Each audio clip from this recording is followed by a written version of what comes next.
Саламатсыздар оқушылар, сіздермен бірге ердәулет ағаларыңыз. Бүгін бізде жаңа тақырыбымыздың атауы бұл бірінші дүниежүзілік соғыстан кейін Франция тақырыбын сіздермен бірге талқылайтын боламыз. Ең алғашында бізде Франция мемлекеті қандай мемлекет болды? Франция Германияның жеңуі бірінші дүниежүзілік соғыста оның Европадағы жетекші держава айналуына өте үлкен мүмкіндік жасаған болды. Бірақ дәл осы бір уақытта Германияның Францияны жеңуі ол ұзақ уақытқа созылған болатын. Яғни дәл осы бір сәтте Францияның көптеген аудандары бос қалып қалған болатын. Францияның көптеген жерлері қирап қалған болатын. Себебі бірінші дүниежүзілік соғыстың негізгі соғыстардың көп бөлігі дәл осы Францияның аумағында өткізілді. Мысалға алатын болсақ, соғыстың нәтижесінде 1,5 миллионға жуық француз қаза тапқан болатын. Оның 750 мыңдайы дәл осы бір кезінде жараланған болатын. Елдің солтүстік шығысында 10 департамент бос қалды. 10 департамент деген соғыс болған 10 аймақ бізде бос қалған болатын. Себебі барлық дүние қирап қалған болатын. 10 мыңға жуық кәсіпорын бұзылған болатын. Франция өзінің ұлттық байлығының 60%, өзінің дәл осы бір кезінде 60 миллиард франк қарыз болған болатын. Кімге қарыз болды? Дәл осы бір кезінде Англия, ақш секілді мемлекеттерден қарызды ақша алып, ол қарыз болып қалған болды.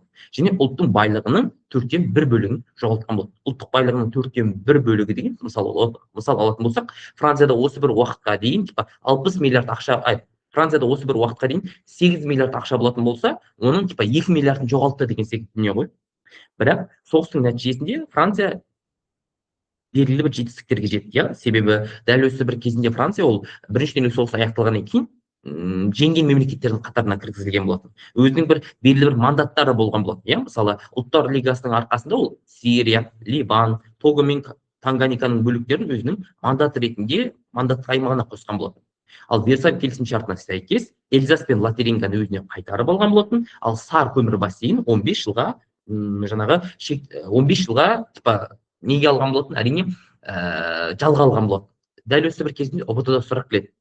Версаль келісімшартына сәйкес Франция өзіне қайтарған аймақтар десек, Эльзас пен Лотарингияны белгілейсіздер. Сар емес. Себебі Сар көмір бассейн просто 15 жылға неге алды? Әрине, жалға алған болатын. Жалға алу мен қайтарып алуды біз шатастырмауымыз қажет. Себебі Эльзас пен Лотарингия бұрын немістерге өтіп кеткен, ол кейін қайтты. Кімдерге? Әрине, дәл осы бір сәтте біз білетін француздарға. Енді соғыстан кейінгі Францияның негізгі жағдайы қандай болды? Соғыстан кейінгі алғашқы жылдары өнеркәсіптің қайта құрылуына байланысты болған экономикалық дағдарыс орын алған болатын. Мемлекеттің жерде ақша құнсызданған болатын. Жұмысшылар осы бір кезінде наразылыққа шыға бастаған болатын. Жұмысшылардың негізгі талаптары еңбекақыны арттыру, жалақымызды көтеріңдер деген болатын. Жұмыс күнін қысқартыңдар, әскери уақыт шектеулерін жою болған болатын. Сол бір сәтте бұл жұмысшылардың қозғалысы соғыс аяқталғаннан кейін шарықтау шегіне жеткен болатын. 1919-1920 жылдары. Әр жыл сайын қарапайым халықтың арасында 1 миллион адам жұмысшы ретінде ереуілге қатысып отырған болатын. Нәтижесінде кәсіпкерлер жұмысшылардың талаптарына көніп, олардың жалақыларын 20-25% өсірген болатын. Сол бір сәтте мемлекеттік билікте отырған Жорж Клемансо деген азамат болды. Ол Францияны басқарған кезінде белгілі бір осы дағдарысты шешу үшін заңдар қабылдаған болатын. Қандай заңдар? Мысал алатын болсақ, жұмысшылардың наразылығын басу үшін оларға 8 сағаттық жұмыс күні тағайындалған болатын, ал кәсіподақтық ұжымдық келісімшарт жасауына құқығына ие болған болатын. Ол деген мемлекеттің жерінде жаңағы кәсіподақтардың ұжымдық келісімшарт деген қалай айтсам болады? Кәсіподақтар мен жұмысшылардың арасында байланысты нығайтқан болатын. Енді дәл осы Франция тарихын айтқан кезде негізінен біз әрқашан негізінен вообще мемлекеттік билік туралы айтқан кезде оңшылдар және солшылдар деген екі жақты айтамыз. Оңшылдар олар бізде консерваторлар, солшылдар олар бізде либералдар деп оларды әрқашан бөліп тастаған болатынбыз. Олар дәл осы бір сәтте мемлекеттік билікке әрбір уақытта келіп отырған болатын. Мысалы, ұлттық блок оңшылдар 1919 жылы билікке келген болатын. Одан кейін 1924 жылы билікке солшылдар картелі келген болатын. Одан кейін қайтадан билікке оңшылдардың партиясы, ұлттық бірлік деген партия 1926 жылы билікке келген болатын. Осы әр жыл сайын бізде мемлекеттік билікке әртүрлі партиялар кіріп отырған болатын. Бірінші бізде кірген ол әрине ұлттық блок, оңшылдардың партиясы. Енді қараңыздар, 1919 жылы соғыстан кейінгі алғашқы жылдары бізде парламенттік сайлау болады. Парламенттік сайлауға негізгі екі партия түседі. 10 жыл партияның ішінен ұлттық блок, солшылдардың ішінен жетекші рөлді социалистік партия алған болды. Осы сайлаудың нәтижесінде билікке ұлттық блок, 10 жылдардың партиясы келген болды. Ұлттық блок мемлекеттік билікке келген кезде ол екі саясат ұсынған болды. Сыртқы саясат және ішкі саясат. Олар сыртқы саясатты айтқан болатын. өзінің бағдарламасында Германия мен Ресейге қатаң тармақ енгіземіз деген болатын. Типа олармен біз достаспаймыз деп айтқан болатын. Ал ішкі саясатта жұмысшылардың қозғалысын басу және де мемлекеттің экономикалық өмірге араласуын азайтамыз. Типа мемлекеттің экономикалық өмірге араласуын азайтамыз дегеніміз типа бизнесмендер, бізде бизнесмендердің ісіне мүлдем араласпаймыз деген дүние ғой. Осы бір екі идея арқылы ұлттық блок оңшылдар партиясы мемлекеттік билікке келген болды. Осы бір сәтте солшылдар жеңіліске ұшырап қалды, иә. Сол бір сәтте солшылдардың партиясы социалистік партия 1920 жылы турда съезд болған болатын. Сол турдағы съезде социалистік партия айтқан болатын. Біз өзіміздің атымызды француз коммунистік партиясы деп өзгертеміз дейді. Бірақ осы бір кезеңде социалистік партияның ішінде отырған өте мықты адам болды. Бұл адамның есімі Леон Блюм деген. Леон Блюм деген азамат айтқан болатын. Жоқ, біз өзіміздің атымызды француз коммунистік партиясы деп өзгертпейміз деп. Неге ондай дүниелер болды? Социализм мен коммунизм деген идеяның айырмашылығы не? Социализм ол жаңағы біз білетін теңдік қоғамға демократия арқылы жеткізгісі келеді. Ал коммунистік партия болатын болса, типа олар өздерінің аттарын өзгертетін болса, олар өздерінің принциптерін өзгертеді да. Олар біз білетін бағанағы теңдік қоғамға революция арқылы жеткізеді да. Егер олардың атауы коммунистік партия болатын болса. Сол турдағы съезде айтқан болатын. Біз өзіміздің атымызды өзгертпейміз, социалистік партия боламыз деп. Енді қараңыздар. Дәл осы бір сәтте ұлттық блоктың мемлекеттік билікте болған уақытта олар мемлекеттік билікте қандай өзгерістер жасады? Мысалы алатын болсақ, олар 19 жыл билікке келді, иә, ұзақ уақыт бойы билікте болды. Мысалы алатын болсақ, негізі Францияның дамуы ол 1924 жылы басталған болды. Неге? Осы бір сәтте 24 жылы ғана Франция дамуға белгілі бір себеп тапты. Себебі дәл осы бір кезеңде Эльзас пен Лотарингияның металлургия, тоқыма зауыттар дами бастаған болатын. Сарды өзіне қаратқан болатын, 15 жылға қарай. Сол секілді бүлінген аудандарда зор құрылыстар болды. Германия соғысына ұтылып қалған үшін Францияға көп көлемді репарацияның ақшасын бере бастаған болатын. Солай біз білетін Франция мемлекеті 24 жылдан бастап қарқынды түрде дамый басталды. Мысалы алатын болсақ, автомобиль, авиация, электротехника, радиотехника секілді салалар қарқынды түрде дамый бастады. Нәтижесінде өнеркәсіптік өндіріс соғысқа дейінгіге қарағанда артқан болатын. Әлеуметтік салада өзгерістері болды, қоғамда жаңағы жұмысшылардың қозғалысы кішігірім басыла бастаған болатын. Қала халқының саны ауыл халқынан асып түсті. Жалдамалы жұмысшылардың 60% ірі кәсіпорындарда жұмыс жасады. Осылай француздық қоғам қарқынды түрде бірінші дүниежүзілік соғыстан кейін дами бастаған болады. Енді бірақ мемлекеттік билікте болған дәл осы бір кезеңде ұлттық блоктың бір минус саясаты болды. Бұл қандай саясат болды? Негізен Германия мемлекеті мен осы Германия мемлекеті бар, иә. Германия мемлекеті бірінші дүниежүзілік соғыста ұтылып қалғаны үшін Францияға репарация ретінде ақша төлеп отырған болатын, иә. Бірақ осы бір сәтте 23 жылы Германия өзінің репарациясын кешіктіріп жібереді. Ұзақ уақыт төлей алмай қойды. Сол бір сәтте Германияны қорқыту үшін Бельгия мемлекеті мен Франция мемлекеті олар руды басып ала бастаған болады. Бірақ олар Германияға тиісті руды жаулап ала алмай қойды. Руды басып алу дүниесі, акциясы деп айтады, типа руды басып алу акциясы сәтсіздікпен аяқталады. Нәтижесінде мемлекетті осы бір кезеңде қарапайым халық қайтадан көтеріліске шығады. Себебі олар айтады, типа мынау ұлттық блок дейді да, ұлттық блок. Олар кішкентай ғана Германияның Рур деген жерін басып ала алмады. Германияға типа қиындық көрсеткісі келмеді, бірақ Рур деген жерді басып алмай, керісінше сәтсіздікке ұшырады. Бұл дұрыс емес деген блок. Негізінен бұл ұлттық блок мынау жұмысшыларға, қарапайым халыққа билікке келетінде өзіндік бір мақсаттарды, өзіндік бір міндеттерді айтқан болсын. Біз осыларды жасаймыз, мемлекеттік билікке келетін болса күшті қыламыз деп. Мысалы олар не айтты? Олар айтқан болатын, әлеуметтік сақтандыру жүйесін құрамыз деген болатын, 8 сағаттық жұмыс күнін сақтаймыз деген болатын, сыртқы саясатта КСРОны мойындауға, халықаралық ынтымақтас қарусыздануға уәде берген болатын.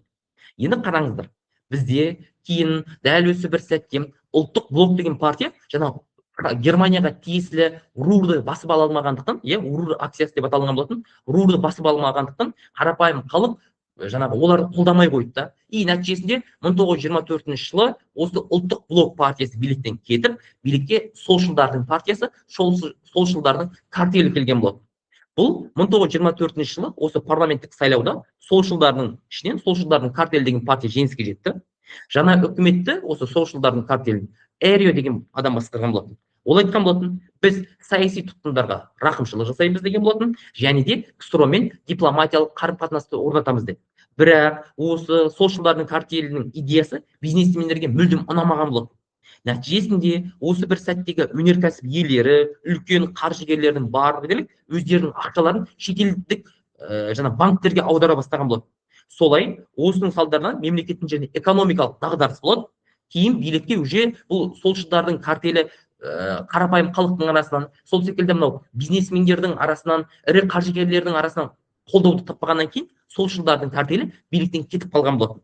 Солай билікке бізде ұлттық бірлік партиясы келген болатын. Ал оны Раймон Пуанкере деген азамат басқарған болатын. Ол бірден қаржылық саланы реттеуге кірісті.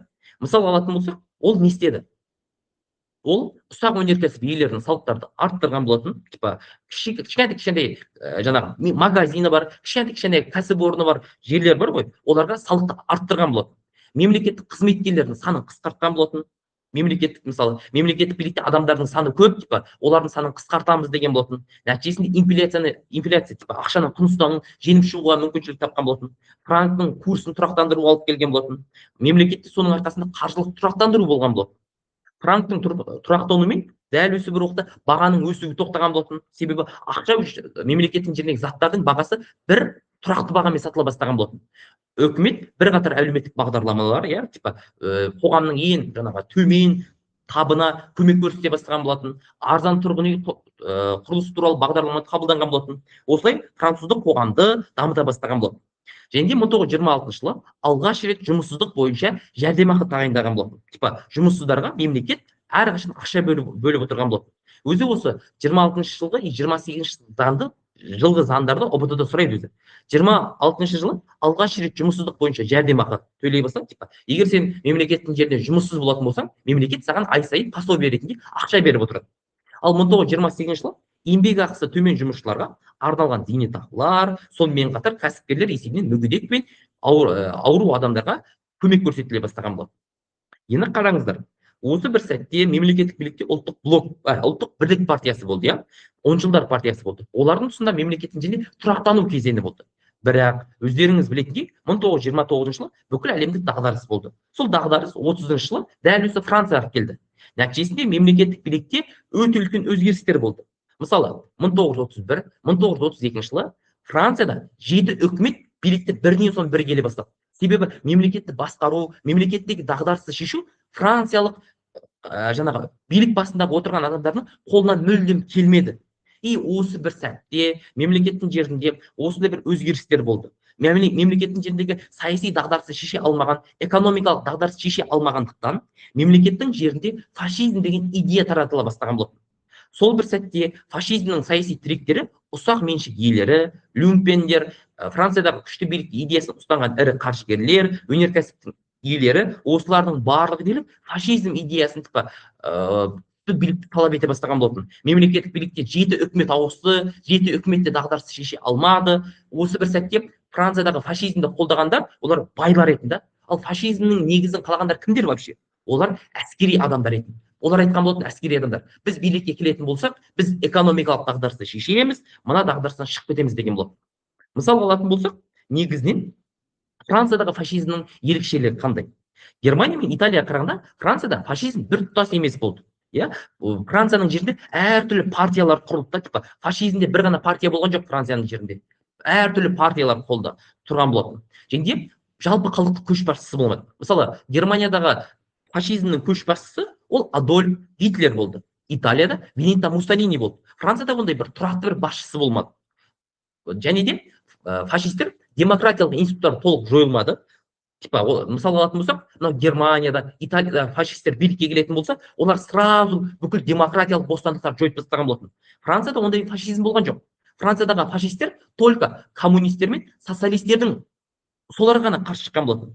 Француз фашизмі, біз білетін итальяндық, немесе немістік фашизмге қарағанда, оларды нәсілшілдік, Франция халқы басқа бір халықтарға қарағанда ерекше, немесе біз бүкіл әлемді жаулап аламыз деген жоспарлар мүлдем болмады. Француз фашизмнің ерекшеліктері осындай. Мысал алатын болсақ, осы Францияның жерінде ең үлкен фашистік лига болды. Бұл фашистік лиганың атауы отты крестер деп аталынған болатын. Оны басшысы басқарған осы бір сәтте Делия Рок деген азамат болды. Кім? Делия Рок. Дәл осы бір сәтте біз білетін отты крестер деген ең үлкен Францияның жеріндегі фашистік партия. Олар күшті билікті талап еткен болатын, билікте отырған адамдардың барлығы сатқындар деген болатын. Солай мемлекеттің жерінде билікке қарсы шерулер, митингтер ұйымдастыра бастаған болатын. Сол секілді тағы бір бізде осы фашистік партия болды. Бұл француздық әрекет немесе аксион францез деген тоже шовинистік, монархистік сипаттағы ұйым болған болатын. Бұл әскериленген бөлімшесі солшыл партиялардың мекемелеріне шабуыл ұйымдастыра бастаған болатын. Дәл осы аксион францез, француздық әрекет деген тоже фашистік партия. Мысалы, осы фашистік партиялардың барлығы дерлік 1924 жылы 6 ақпан күні 20 мыңға жуық офицер фашистер осы бір сәтте Парижге ереуіл жасаған болатын. Типа, билік кетсін, мемлекеттік билікте отырған үкімет дағдарысты шеше алмай жатыр, біздегі Франциядағы дағдарыс ұзақ уақытқа созылып жатыр деген секілді. Олар осы бір кезінде Франциядағы фашизм үлгі ерекшелігі қарап тұрсаңыздар. Мысалы алатын болсақ, Франциядағы фашизм ерекшелігі ол әскерилердің да осы бір сәттегі офицерлердің арасынан не істелінген екен, әрине шыққан екен. Осы бір сәтте осы фашистердің мемлекеттік билікте отырған Даладие деген азамат бар екен. Сол Даладие фашистердің Францияның жерінде жаңағы өте үлкен ереуіл жасаған үшін ол мемлекеттік биліктен кетіп қалған болатын. Және де дәл осы бір сәтте енді фашизм идеясы жойылсын, фашизм бізге ұнамайды деген секілді осы бір кезінде партиялар пайда бола бастады. Мысалға алатын болсақ, ПКП партиясы. ПКП дегеніміз француз коммунистік партиясы. Осы француз коммунистік партиясы 1934 жылы 9 ақпанда жалпы антифашистік ереуілге шықты. Ол дегеніміз, олар айтқан болатын, фашизм вообще жойылсын. Әскерилер неге мемлекеттік билікке қарсы тұрады? Олардың ешқандай қақысы жоқ мемлекеттік билікке қарсы тұратын деп, олар ереуілдерге шыға бастаған болатын.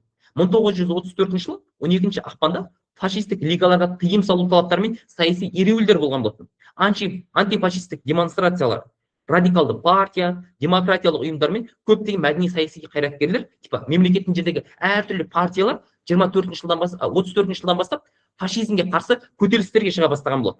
Солай 1934 жылы коммунистік партия мен социалистік партия бірігу туралы пактіге қол қойған болатын.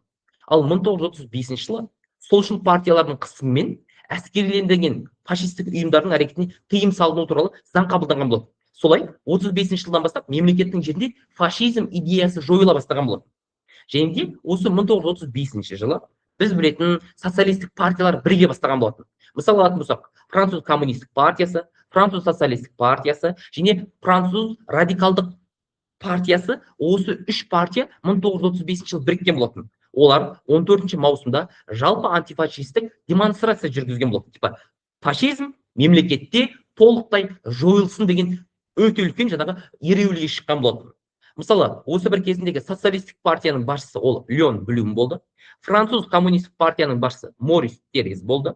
Және де радикалдық көшбасшысы, француз радикалдық партияның басшысы ол бізде Эдуард Даладие болған болды.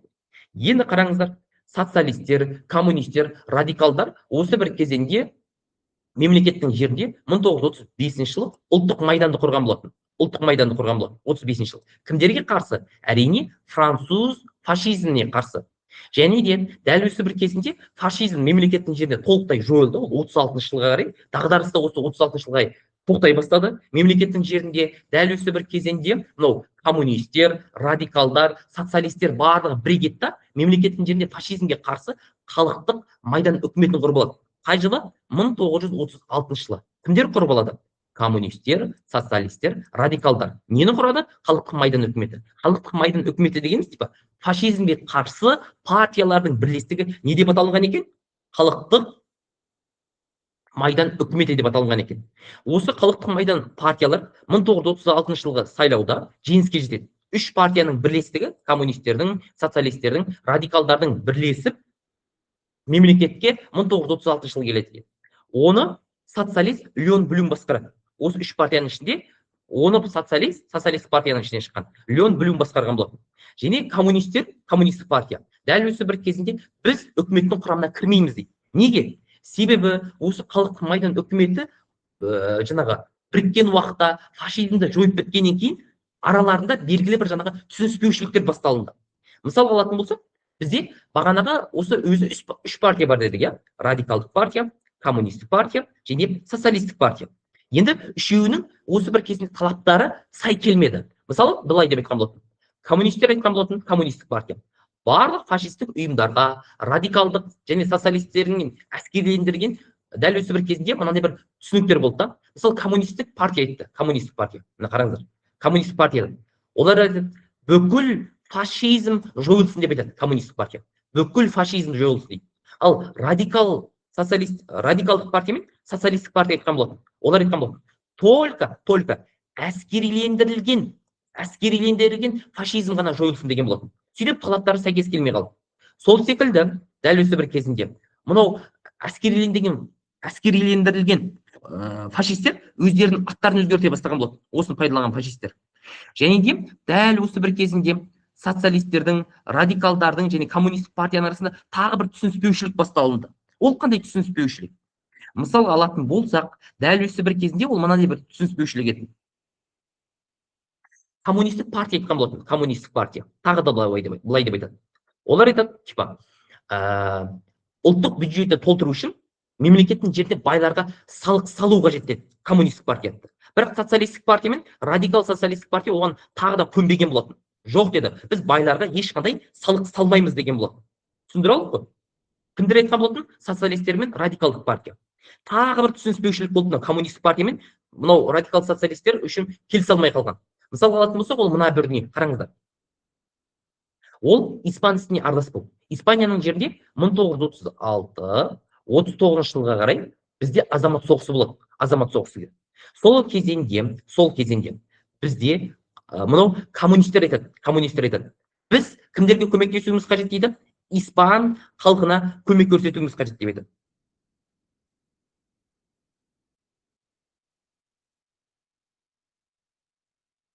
Қараңыздар. Сонда бізде коммунистік партия айтады.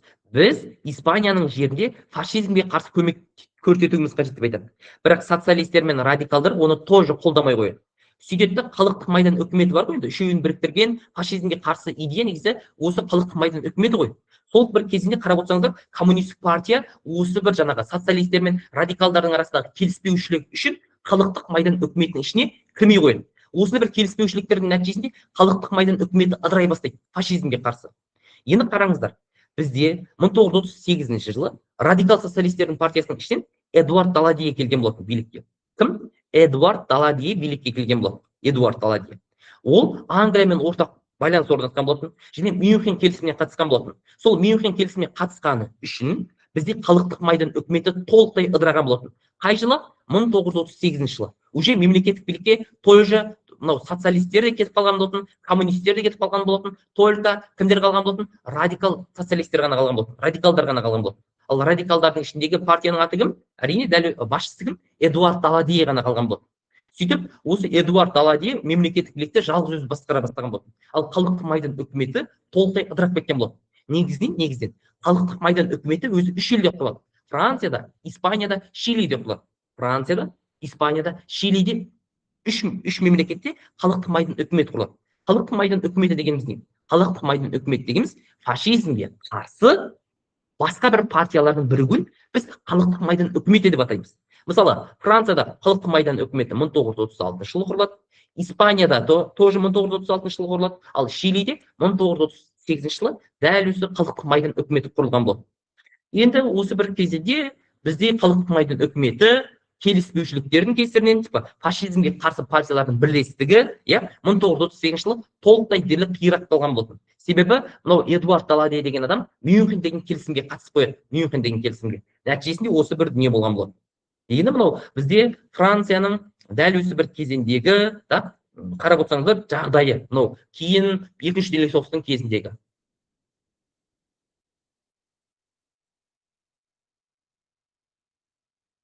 Видео бізде ашу бар еді. Почему-то видео ашпай қалды. Нормально.